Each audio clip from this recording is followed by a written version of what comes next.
Thanks, everybody. Thank you. Welcome to Build. I am your host, Ricky Camilleri, and our next guest needs almost no introduction, but I'll do it anyway. From Doogie Howser to How I Met Your Mother to hosting the Oscars to Gone Girl, and of course, his beloved book series, The Magic Misfits, for which the third entry, cleverly titled The Minor Third, arrives today.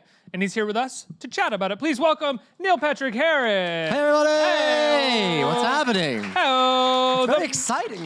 The book is launching today, this very day. That's this right, long right time now, coming. in stores, on Amazon, Your on local bookshop or on the interweb. preferably local bookshop. That would I guess be we would great. say. Yeah. Yes, the Strand, if you're around here, For sure. something like that. The Minor Third. Why the Minor Third? Well, it's a series of 4 books. Each book is sort of like one of the suits in a deck of cards. The cover, as you can see, is sort of like a playing card. This revolves around one of the 4 misfits, a kid named Theo Steinmeier, and it's more about hearts. He's talking about longing and stuff. So since it's the third book, I wanted a third subtitle. The first one's just called The Magic Misfits. The second one's The Second Story, which is a little play on words because there's some stuff that happens in the second floor of something, but it's also just the second story of the 4. And this is the minor third, another little play on words. He's a minor, and it's the third book, but he's also a musician. Theo's a prodigy. Yes, exactly. A minor chord is sort of an unresolved chord in music, so it's sort of setting up a little bit of conflict going on. Now, I believe there is an evil ventriloquist. Could be. In this book, correct? Yeah. There's another club. So these kids form the Magic Misfits under the guidance of a guy named Mr. Vernon, who runs a magic shop in this fictional town called Mineral Wells. And as it turns out, there's a larger, more ominous club called the Emerald Ring, and they found that out in the previous book, which was about clubs. Suits of decks of cards. And so members of the Emerald Ring are not great and not who they think they are. So we've met a couple of them, and there's a third one, named Wendell Whispers, who's a ventriloquist. And his ventriloquist dummy, who's upside down on the cover, his name is Darling Daniel, and the Darling Daniel doll starts appearing all over this town, multiplying and appearing in weird places. And I don't know, I want it to be a little bit creepy. You know, I sometimes think ventriloquist dolls, when they're just sort of sitting there staring at you, is kind of jarring. My goal is to give children nightmares. No, There's also something somewhat creepy about the ventriloquist himself, who spends the majority of his time not necessarily playing with different kinds of puppets, but one little buddy that he has that he makes talk and interact with. And by skill set is good at throwing voices and replicating other people's voices, which may have something to do with the plot of the book as well. So yes, I studied ventriloquism a little bit in my tiny town of New Mexico where I grew up. So I was intrigued by. Yeah, I was the weird kid that did magic tricks and tried to talk without moving my lips. What point were your parents in New Mexico like, okay, we got to get him to LA or New York or something? Like, why are you a carnival carny? Right. It's actually true. The state fair would come into Albuquerque, and I would always go straight to the Midway and straight to all of the freak show things, and I was sort of hypnotized by the carnival. Were your parents, did they have any history with magic or with Not really, no. performance at all? No. Well, my dad plays the guitar, my mom plays the flute. They're both attorneys. So they were musical, but not magical. My mother's father, G. Walter Scott, would Great come name. and, he would teach me magic tricks, but more scientific ones. Mm-hmm. How do you get a match to and a cork and a comb and a glass of water, and if you cover how do you get the cork to the match to move without touching it if it's covered with a glass? And so that's a scientific thing, because you can use static electricity and you put the match on the cork and the cork in the water, and it floats in the water. You can comb your hair and you can make the thing move that way. So it's kind of a magic trick, but he was more teaching me scientific principles. But I sort of loved the bar bet element of there's a solution to this and I can't figure it out, and I need to know the secret. Magic, you can go to a magic shop and they'll show you lots of tricks, but until you pay for it and buy the trick, that's when you learn the secret. So I love that I guess I love things where there's an answer, a solvable answer, and it's my job to try and figure out what it is. I'm a big escape room fan right now. I love Really? that idea. Yeah. How many escape rooms have you done? That's a great question. Probably 20 or so. There's a great podcast called Escape the Podcast that's really fun to download because they explain an escape room and you just have to ask questions and kind of figure out how to get out of it listening to someone else do it, which I think is great. I'm just a big fan of that. I don't know. We live in a world where there's lots of options of things and lots of choices that we make as people. And I find comfort and solace in being locked in a room where there's a singular answer. I don't know. Well, where there's a single good, solid thing to accomplish. It's not a form of passive entertainment, right? You're very much a part of the next move and how the story progresses. True, and I love anti-structure. As much as I love watching Netflix shows and watching movies in cinemas, I think there's something almost more exciting about immersive theater or circuses or finding out that there's different levels to things. I actually wrote Magic Misfits intentionally that way. So there's codes that can be found within the books that will be clues to further plot lines, and there's... Were you a big choose-your-own-adventure kid growing up? choose-your-own-adventures growing up. I wrote an autobiography that was a choose-your-own-adventure style called the Choose-Your-Own-Autobiography of MPH. And yeah, I'm a big fan of that. And I think kids are smart. You know, I think kids often the stuff that kids are asked to watch or read ends up being kind of simplified for them. And I don't know, I feel like our kids are 8, they just started the 3rd grade yesterday. And I feel like they're hungry for being treated like they're smart and have subtlety and have nuance. And I think Grimm's fairy tales were dark and a little bit acerbic because kids could handle it. And I didn't want to write something that didn't have multiple layers. Multiple layers is kind of what I love to do. There's nothing better for children's entertainment than something that reveals itself as you get older. You know, you liked it on one level when you were 8, and then when you were 14, you saw it again, and there were so many things that you missed, so many themes, and then you read it again or saw it again when you were 25, and you think, how did I like this when I was 8 years old? This is my favorite type of art. Yeah.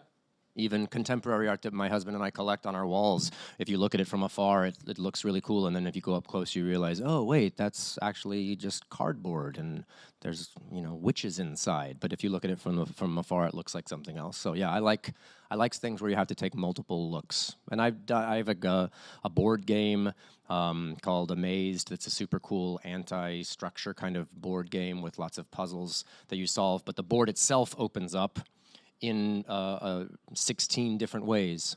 So every time you open up the board, it's a different path. So every time you play it, it will be sort of a different game. You can choose the easy path, the more difficult path, or the hardest path. And I thought that was kind of fun. So you're not just opening up the same board and playing it every time. You can just randomize your own gaming experience. How did this happen to you that you were able to sort of dip your toes in all these different elements of entertainment? Because, I imagine when you were writing this series of books or this book, you were also performing in a series of unfortunate events, which required you, because of costuming, to show up at 4, 5 o'clock in the morning, shooting till late in the night. Yeah. You're also got these books that you're doing. You're also a part of ad campaigns often, or you're hosting things. How did you find and how do you manage your time? How did you find yourself in all these areas? I don't know. I'm in a really... I'm appreciative about where I am in my life professionally because I've worked really hard to not just do a singular thing. I think maybe because I was on a TV show when I was a kid where I played a role that people recognized me for, and then I didn't want to just play that role over and over. I didn't want to be known as that guy over and over forever, and it only lasted 4 years. But then I wanted to do I didn't want to just do another TV show because I was comfortable there. I wanted to be uncomfortable for a minute and then do theater and explore what it's like to use your whole body when you're acting. And then, but also kind of wanted to do movies. And then I got to host shows, and those are live events where you're in front of cameras and an audience. And then I got a chance to write books, and that seems exciting. And so I don't know. I've always been drawn to. I'm very good at saying no. I'm a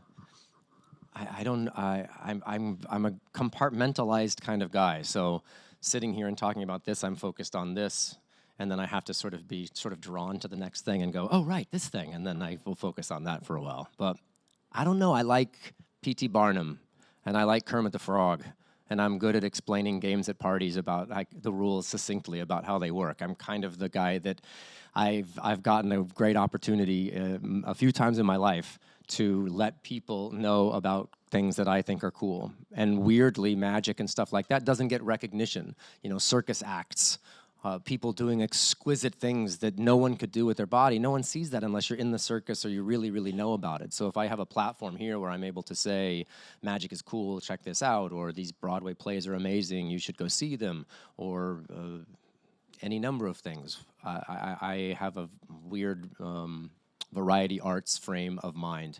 And so I like to talk about it, and for a younger generation, be able to get them excited about it. Right? Magic is super cool. It's a great hobby. It's great physically for dexterity, learning how to palm a coin or do a double lift where you show 2 cards as one. That takes a lot of practice, and practice is hard for kids to do. So that alone is an interesting lesson. But if you really like stage magic, you can go to a library and study stage magic and watch it, and you can learn about how that illusion came to be and the histories behind it. I mean, that's just one aspect of magic. There's escapism and mentalism and card magic and coin magic. You can go watch people do magic tricks. You can perform in front of people, which might make you nervous, but you can actually practice doing that. You can learn misdirection and ideas behind magic. So more than just collecting comics, which I also collect some comics, I think they're cool, but when you collect stuff, you don't want to touch it. You know, you want to save it in pristine, mint condition and not mess with it. Magic as a hobby, I think, is really exciting, and not a lot of people know about it. And so getting a younger generation to be able to appreciate magic, and even in a life lesson kind of way, think that they're misfits because they like magic, that it's not football, that it's something, more bespoke. And then when you find other people who are similar, and then you work together, you can actually accomplish interesting tasks in this sort of fictional world that I've created in Magic Misfits. I think that's a good lesson for 3rd, 4th, 5th graders as well. What if you lead the magic revolution in the way that the comics revolution was sort of led at this point, maybe like 20 years ago, where comics were just for fanboys and nerds and geeks and were kind of made fun of, and now they're just completely mainstream? Are you trying to mainstream magic? A dream of yours? Well, I certainly want to keep it in the zeitgeist and make sure that it's cool. I think magic as a pendulum sort of shifts. I think, David Copperfield has a special on TV every year and makes the Statue of Liberty disappear. He's the coolest thing in magic, and then suddenly people are doing impressions of him on Saturday Night Live, and then David Blaine comes and he does street magic, and it's super cool, and then that becomes its own sort of saturation point. That said, I'm a big proponent of both of those two magicians. Like they have totally moved the needle and changed the bar. So I don't think it needs to. I just think it needs to be honored and respected.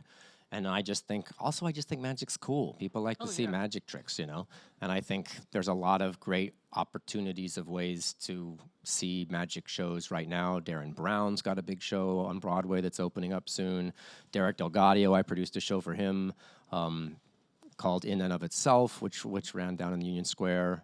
So you don't have to see your awkward, sweaty uncle doing bad magic at Thanksgiving, in order to appreciate magic. There's good outlets for real people doing really exciting magical things. And I wish my awkward, sweaty uncle was doing magic at Thanksgiving. Yeah, that's how most people see magic, and they think, oh, this again. Okay, I'm gonna make 4 piles. Hold on, give me a second. Is your card in this pile? No, magic can be much more exciting than that. There's great websites. There's a site called theory11.com where you can go and learn interesting magical ideas and buy cool packet tricks that are a singular effect, but that's packaged really well and that's cool and interesting, and then you have this thing that you can show people as an icebreaker. So that's what I like to be able to do too with the book. Actually, we're doing some magic stuff in Target soon, little individual tricks. And I have a cool game that's coming out, that'll be coming out called Box One that I'm really excited about, because everyone, there's all those party games, but I think there's no real games for a single person, like a loser. An ant. No, I'm kidding. No, Sorry, not a I'm loser. just kidding. I'm kidding. It could be, but it could be the kid that goes to college and they're by themselves in their dorm room. Or it could be the wife who's at home while her husband's bowling. But there's times when you're alone in an evening and you kind of want to play a box. So we have this guy, and I came up how can I explain? he's not really part of it anymore.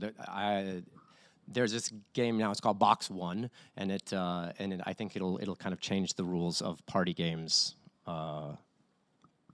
To be, that's kind of my first time talking about that, actually. But yes, Box One will be a cool thing.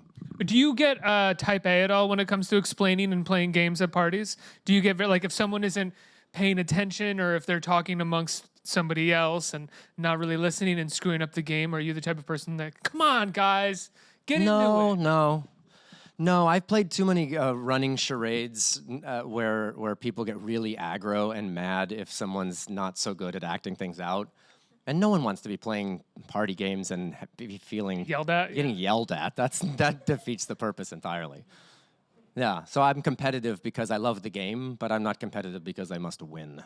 Do you find that Magic, because you have 2 8-year-olds, I'm not sure how much Magic they do, but I'm sure you try to teach them tricks. And do you find that the act of practicing Magic is also incredibly beneficial for a child, just in the sense that they are practicing something that will have an accomplished moment at the end? 100%, and it's nuanced, and it's an actual skill to practice something, anything, the piano, math tables, handwriting, but also Magic for sure, because when you learn how a trick is done, it's exciting, and then your first instinct at 8 is to just tell the person you're showing the trick exactly how it was done. So you have to not do that, but more so, once you figure out how to present it, you need to practice that on your own, and practice, and then when you think you're done, practice again a few more times so that you really have the skill to do it comfortably and calmly. Because a lot of Magic is subtle little things that are happening very casually. And if you make a big deal, if I'm taking a coin in this hand and seeming like I'm putting it in this hand, but then my hand's all acting strange because I'm still got it in this hand, you're gonna think it might be over here. But if you've practiced that and it seems effortless, the coin can still be in this hand, but you're not drawing attention to it. And that takes practice, and practice is discipline, and that's always a good thing for kids to learn. Were you a kid on the set of Doogie Howser doing magic tricks for, like, the crew and and other directors that would come on? Yeah, for sure. Really? Yeah, for sure. Magic's great. I was a junior member of the Magic Castle when I was. I just love the image of, like, people coming on and meeting this kid star of this show, and you'd be like, want to see a magic trick, and just, like, delighting and entertaining the crew on a regular basis with tricks that you were learning. I did kids' birthday parties for a little while. And I ended with this great trick that's a little guillotine, it was called a finger chopper, and it has a blade in there, and you can put a carrot stick in there and chop the carrot stick in half, and then you put someone's finger in, and then their finger's fine. And so I was really excited because that was going to be my big closer. And I did it, and the girls started screaming and crying and freaking out because they thought I was going to chop her sister's finger off. And it didn't end well. I mean, I didn't chop her finger off. It worked, but then I had to deal with all the tears and an angry mother. So yeah, that was short-lived. Did you find that your interest in magic and in carnivals and all this types of performing helped you sort of live and exist in the world of acting? Because if you don't have these sort of side hobbies or extracurricular activities, acting is something that you have very little control over as to whether you get the part or if something becomes successful.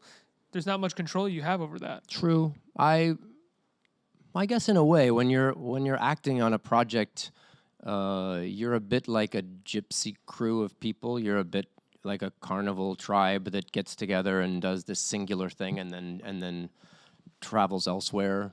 I did Rent the musical on tour for a little bit, and you pick up and you drop down in a new town and you do that, and then you meet people that are locals, but then you pick up and leave, or you'll go make a movie somewhere for a month and then you don't see those people again. So the life of an actor is disparate. You get bond closely with people. So I guess in a way I have the sort of circus headspace, but more so I like to value people that do singular impressive things. We spend a lot of time at desks and reading stuff, and I just think it's cool when someone's able to do a handstand or juggle knives, or I don't know, it's a discipline that I find very interesting when I see someone that can do an amazing thing, even if it's jumping off like cliff diving or something. It's hypnotic. You can't help but watch it.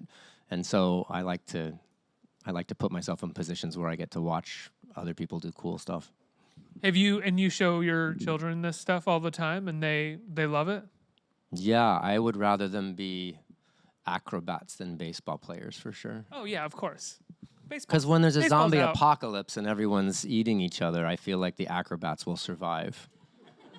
Right? Because they can climb the building quickly and get to the top of the car and like, you know, if you're really strong, you just have a lot of muscle and meat on you, you're going to be chewed up really quickly. And an acrobat can kind of just be like, look at what I can do and do it really fast. A baseball player is going to be like, you're going to eat me? Hold on, let me get a bat and a ball and a pitcher and we'll get a field. And then they're just going to get eaten. Well, if you're talking about health, I feel like right now we should be, I want to be as full body health as possible. You know, you want to eat. Acrobat. Yeah, An acrobat's balanced. You're not just, you know, muscle but no flexibility, right? But someone who does only yoga is flexible but doesn't have a great amount of strength sometimes. And so I kind of am interested in being able to not just lift a bunch of weights but be able to use it in a practical way.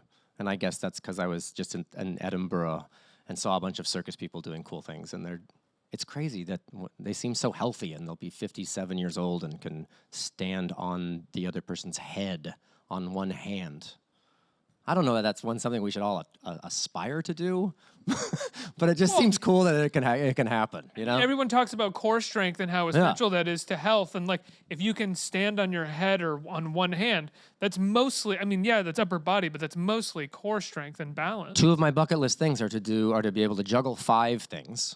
How many can you juggle now? 4. I can do 3 and 4. I've been able to do that a long time. 5 is just a higher throw, and I just can't master it. It's so complicated to me. And then I watch people that can juggle 5, and it's just like, it's like nothing to them. So that's one thing I'm still trying to accomplish. The other is a slow... 4 like nothing to you, or is 4 is essentially still... juggling 2 in one hand in both hands. You're just alternating, but they're not really crossing. 3, you're crossing, but it's sort of you're crossing here to here. 5 is higher up, and for some reason I just can't get it anyway. The other thing that I really want to do is a handstand.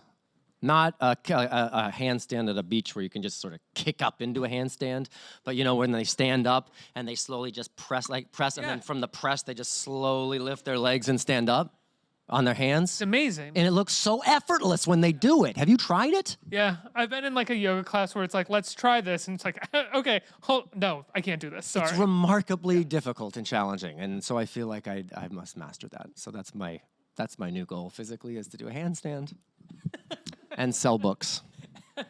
Good goals. Yeah, Good thanks. goals. Let's get some questions from the audience. Who has a question? Right here. That was awkward.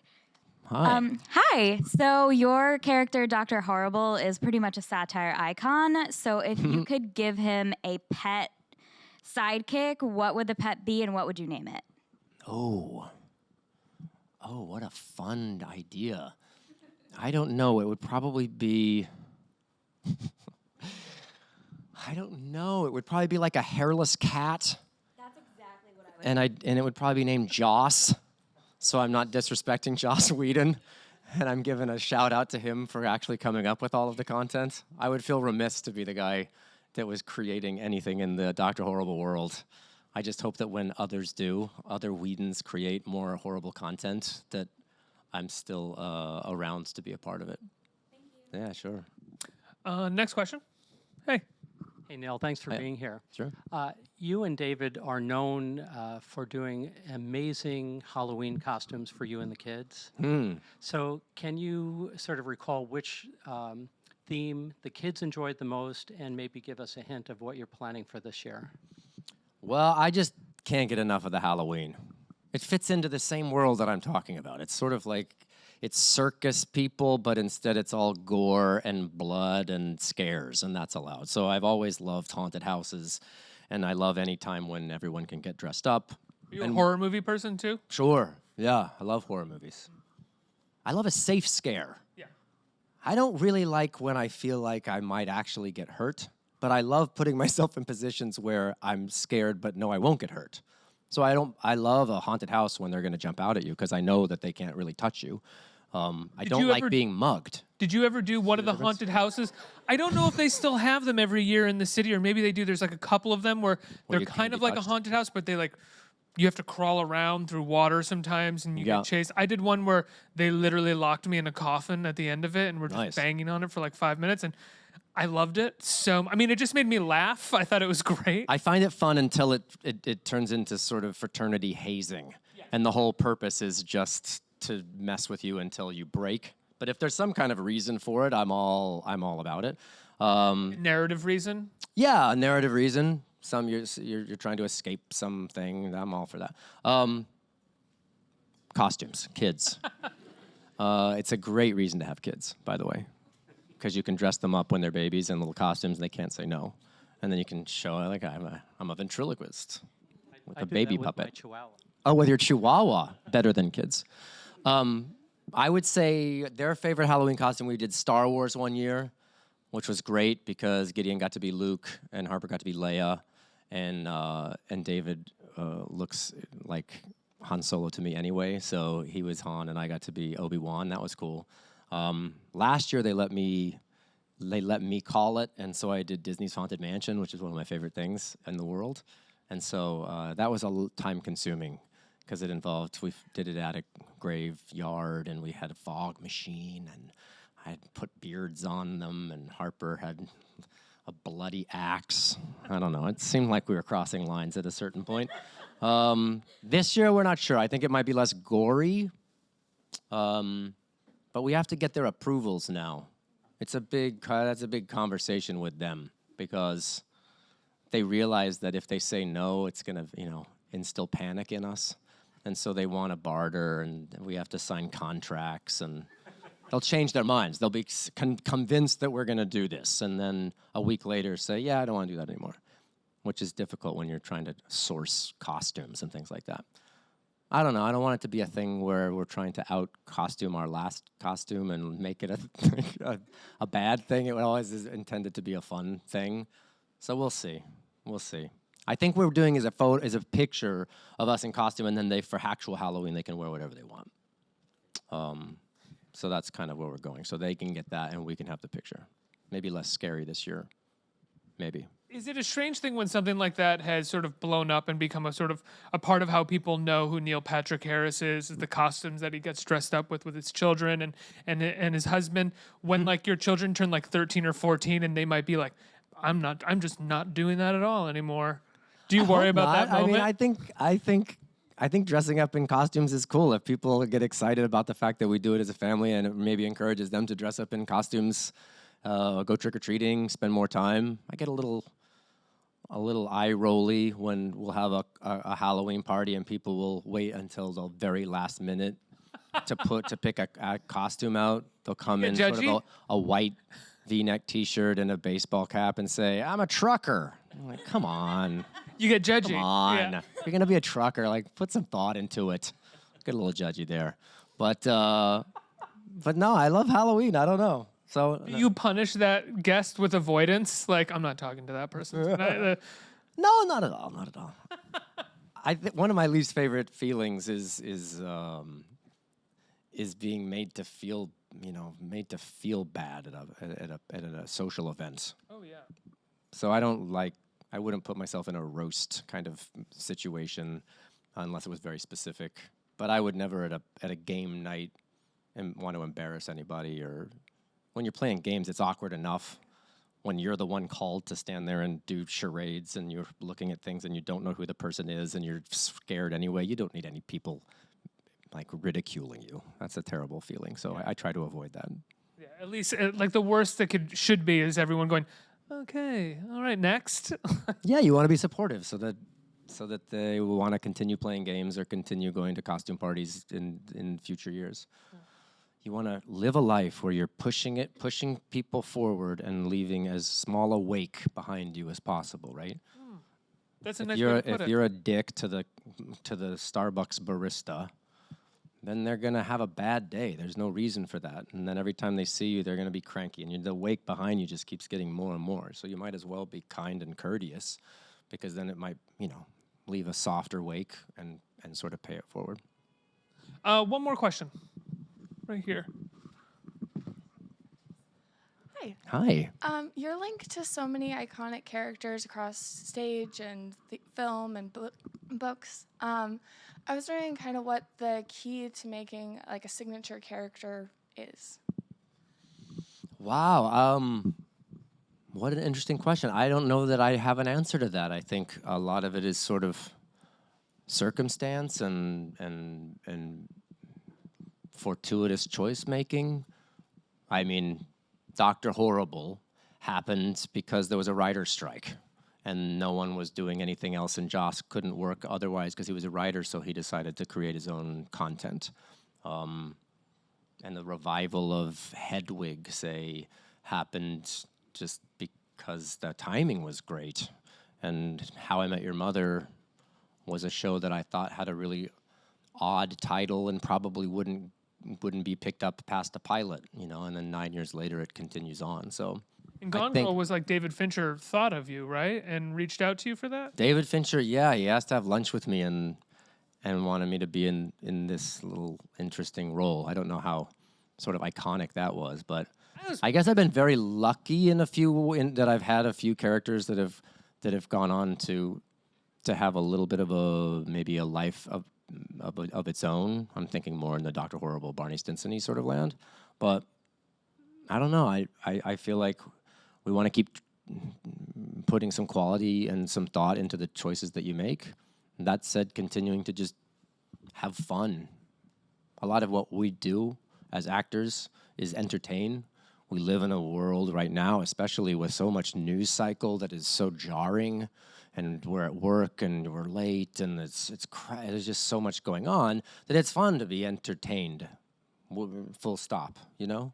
No political bias, no, just fun. That's why I guess that has to do with circus and magic to me. It's not speaking to a certain sector of people, it's just speaking to people. And I've gotten a great opportunity to be the fun jester in an interesting court, and I love doing that. So I want to honor the audiences and hopefully let them have a good time. If it becomes a bigger, cooler thing, that's fantastic. And if it doesn't, then it kind of goes away and you try again. Did you ever find yourself at a point in your career where maybe early on you did something that didn't turn out to be fun and it turned into a huge learning lesson in terms of how you think about the roles you take or the projects that you take on? I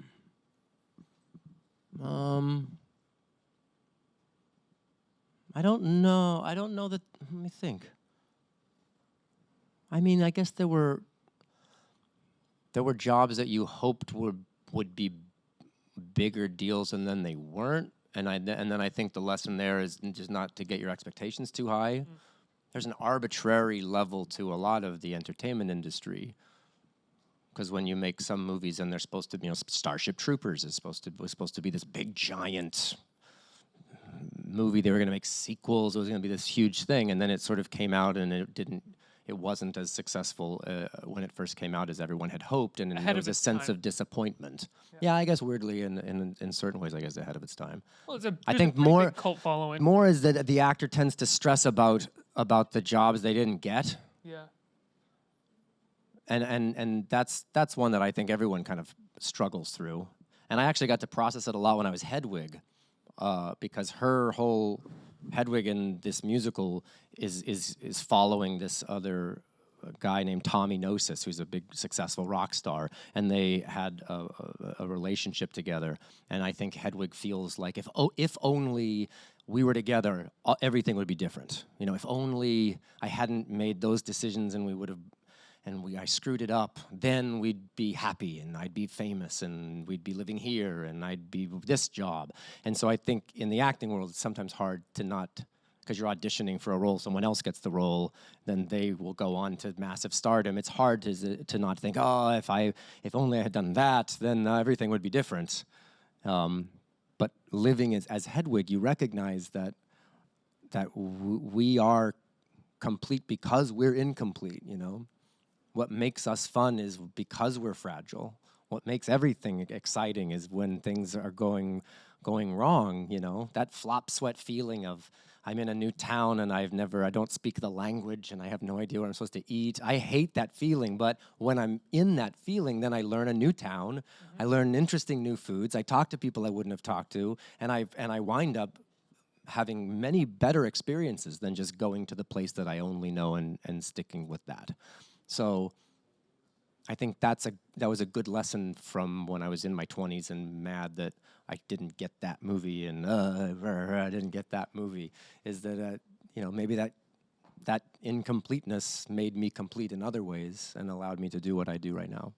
You mentioned Starship Troopers, tangential side conversation, really, but I am curious what it was like as an actor to go to the first screening of that movie, because it's Paul Verhoeven, who was coming off of Showgirls, I think, at the time, and both of those movies play their satire very close to the chest, to the point where they have only become appreciated years and years down the line by people who feel like they understood what he was going for at the time, whereas no critics did and audiences didn't really get it at the time either. I'm wondering if the people who were in the movie got what he was going for and what it felt like when you saw it for the first time. I will say that when we were filming Starship Troopers, there was no conversation, at least that I was aware of, that it was satire that was being done. I mean, we were making these sort of aw shucks commercials, will you join up and join the fight and destroy the alien bugs? But these sort of super Aryan, super futuristic, white, pretty teeth people that were kind of uniformly across the board. Fascists. The fascist kind of vibe was not tongue-in-cheek. I mean, Paul was talking to us about it as if it was an action movie that we were doing, and he wanted it to feel 100% real.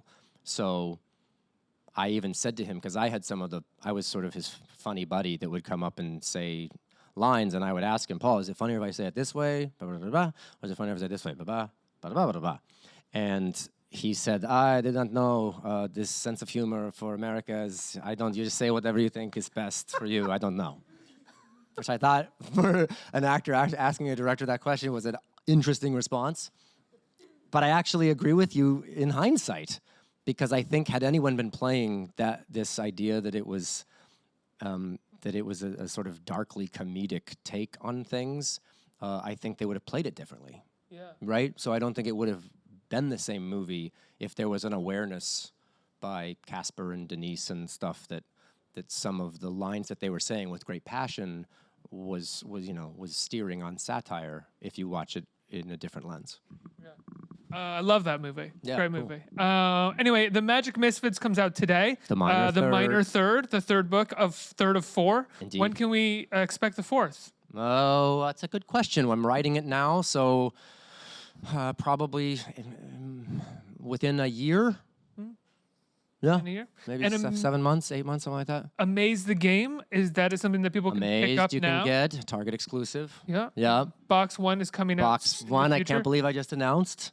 I don't know if you were supposed to. I don't know that I was supposed to either, but that's going to be cool. A party game for one. Tell your friends. I don't know when that's going to happen, but that'll be happening sometime. Neil Patrick Harris, everybody. Let's hear it. Thanks, guys. Thanks for having me.